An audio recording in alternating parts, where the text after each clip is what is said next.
Apakah kalian pernah merasakan frustasi ketika menerapkan teori dari buku namun justru gagal di lapangan?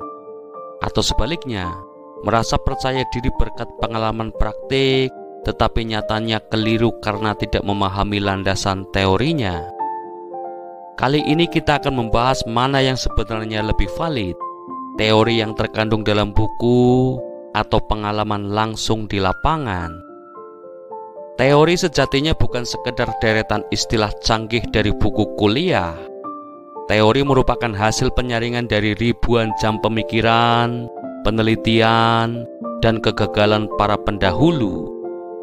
Contohnya teori motivasi Maslow yang merinci kebutuhan manusia mulai dari filosofis hingga aktualisasi diri.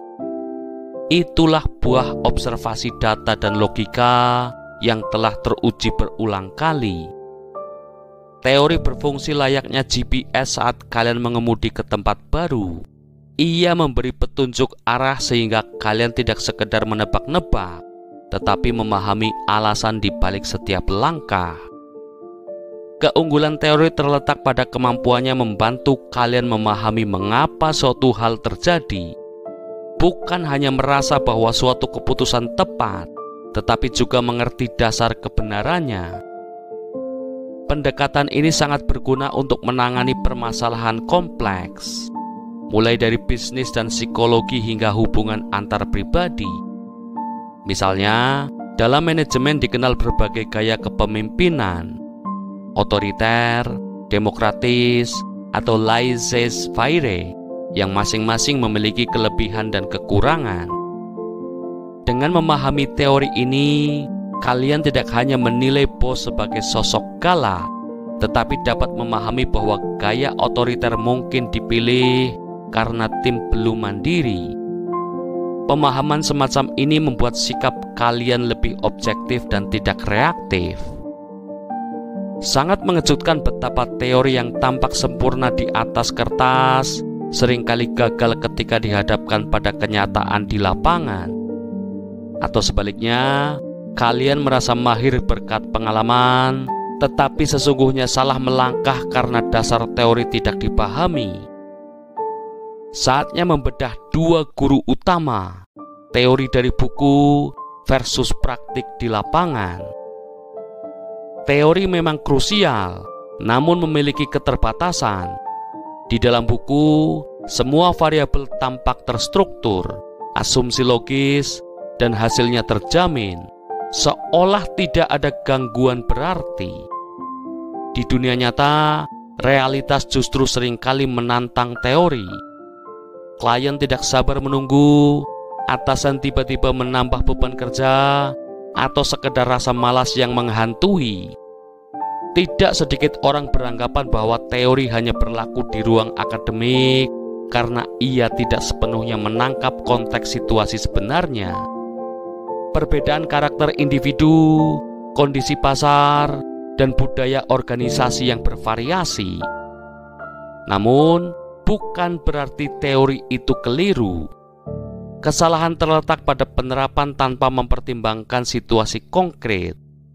Teori biasanya bersifat umum, berlaku untuk kondisi ideal atau rata-rata, sementara tiap individu memiliki keadaan unik.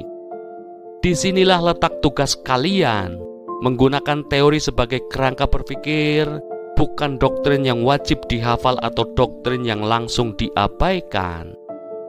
Anggaplah teori sebagai fondasi yang memberi pijakan dan pemahaman mengapa kalian melakukan suatu tindakan, bukan sekedar ikut-ikutan.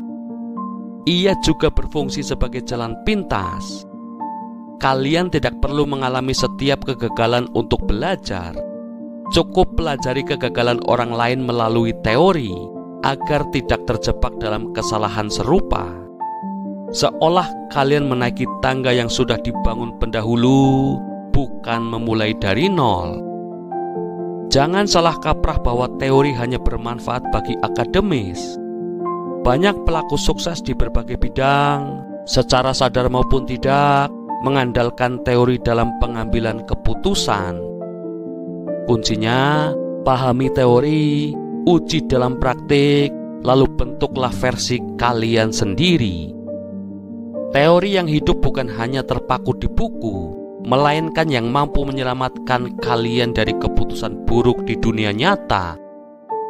Selanjutnya, mari kita lihat pengalaman lapangan, guru yang kadang menuntut, namun pelajarannya tak terlupakan. Jika teori rapi, praktik justru berantakan. Tidak ada petunjuk buku, jawabannya benar salah samar. Hanya intuisi, insting, dan keberanian mencoba. Banyak orang benar-benar belajar dari sini, baik di dunia kerja, bisnis, maupun kehidupan sehari-hari. Misalnya, kalian mempelajari teori manajemen tim, gaya otoriter, demokratis, laissez-faire, semuanya dijelaskan di buku. Saat benar-benar memimpin, karakter individu berbeda-beda. Ada yang sensitif, ada yang kurang termotivasi, ada pula yang ambisius namun sulit diajak bekerja sama. Teori mentok di sini, dan kalian harus mencari metode adaptif untuk setiap individu. Contoh lain, kalian membaca teori strategi penjualan, digital marketing, funneling, copywriting. Pada praktiknya, platform terus berubah, tren konsumen dinamis, dan data pasar tidak selalu mendukung skenario ideal. Disitulah kalian diuji untuk menerjemahkan teori kepada kondisi nyata, menyesuaikan pesan, mengatur anggaran iklan, dan mengoptimalkan kanal penjualan sesuai respon audiens. Pada akhirnya, kesuksesan memerlukan sinergi antara teori dan pengalaman. Teori memberikan peta, pengalaman mengasah kepekaan terhadap medan. Gunakan keduanya secara bijak. Teori sebagai fondasi, praktik sebagai laboratorium pribadi, agar setiap langkah kalian selaras dengan realitas dan didukung pemahaman yang kokoh. Seberapa siap kalian ketika kenyataan lapangan menghancurkan teori yang selama ini dihafal? Saat terjun langsung untuk berjualan, seringkali respon pasar jauh dari prediksi. Iklan dibaca namun tak satu pun transaksi terjadi. Pertanyaan berdatangan tanpa ada yang serius membeli. Dari situ kalian mulai memahami pola. Jam postingan mempengaruhi engagement. Gaya bahasa promosi harus lebih santai, tidak kaku. Pelajaran seperti ini tidak akan kalian dapatkan dari buku. Pengalaman memberi rasa realita. Dunia nyata tidak semulus simulasi PowerPoint, melainkan penuh emosi, tekanan tenggat waktu, rekan kerja yang sulit diajak kolaborasi, bahkan keputusan yang harus diambil tanpa data lengkap.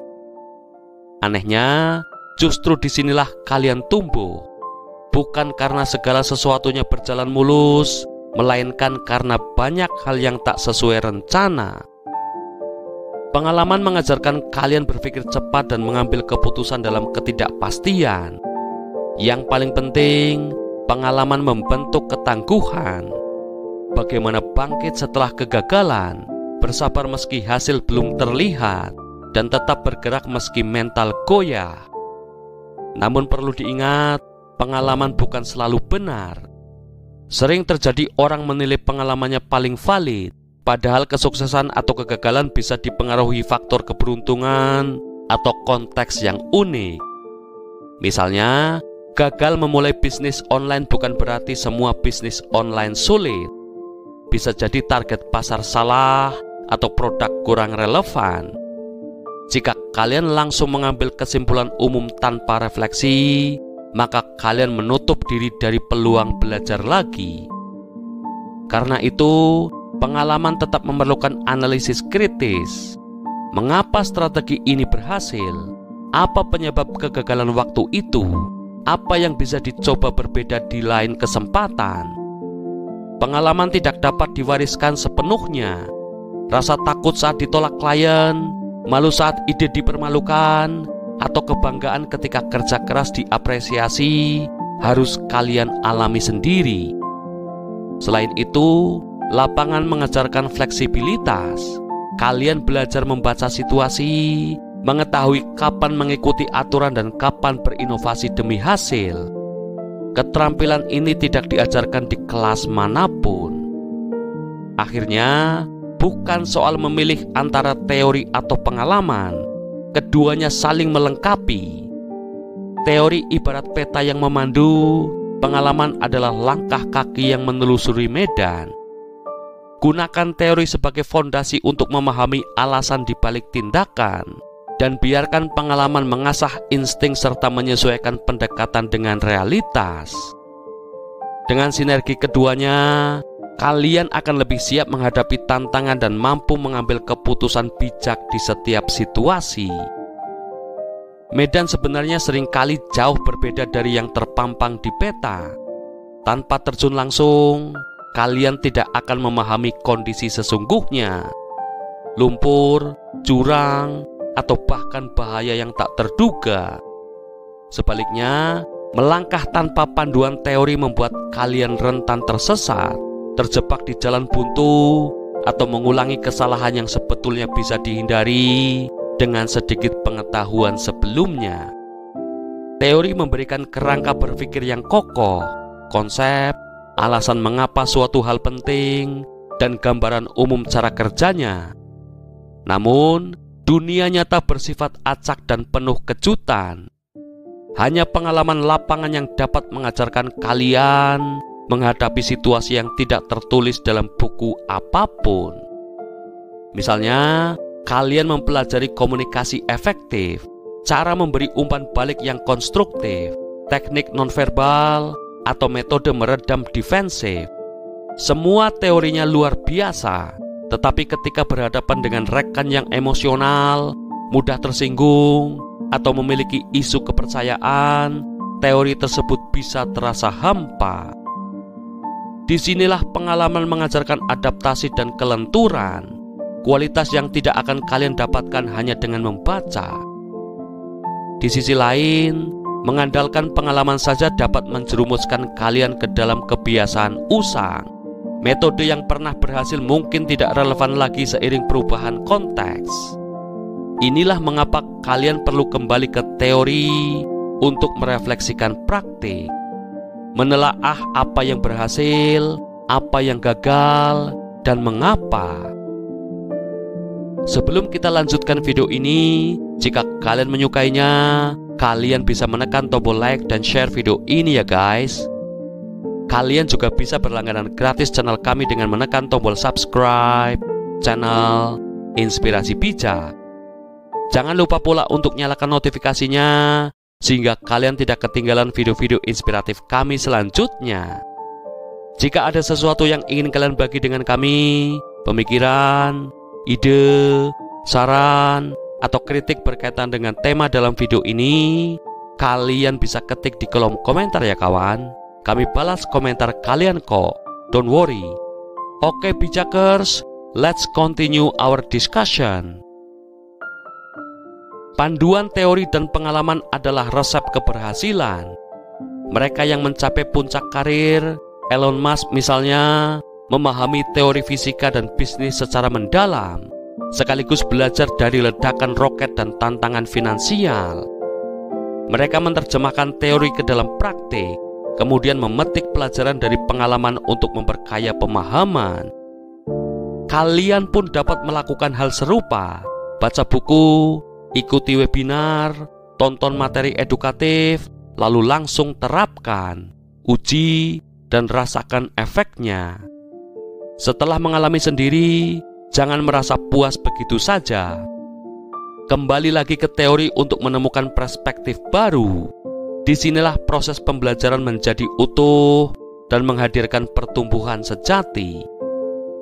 Teori tanpa pengalaman ibarat idealisme tanpa pijakan, sementara pengalaman tanpa teori bagaikan petarung tanpa arah. Gabungkan keduanya, maka kalian akan memiliki kaki yang kuat dan kompas yang jelas menuju versi terbaik dari diri kalian sendiri. Sekarang, kalian bisa menjalani kehidupan dengan perasaan yang lebih baik dan lebih bahagia daripada sebelumnya. Terima kasih telah menonton. Saya harap kalian mendapatkan manfaat dari video ini. Jika menurut kalian ini berguna, silakan bagikan dengan siapa saja yang mungkin butuh pemahaman tentang hal-hal ini. Saya sungguh menghargai waktu kalian dan saya harap kalian memiliki hari-hari yang luar biasa. Sampai ketemu di video-video kami selanjutnya, guys. Tetap semangat, tetap rendah hati, tetap bijak, kawan, dan naikkan level hidup kalian. See you soon, Bijakers.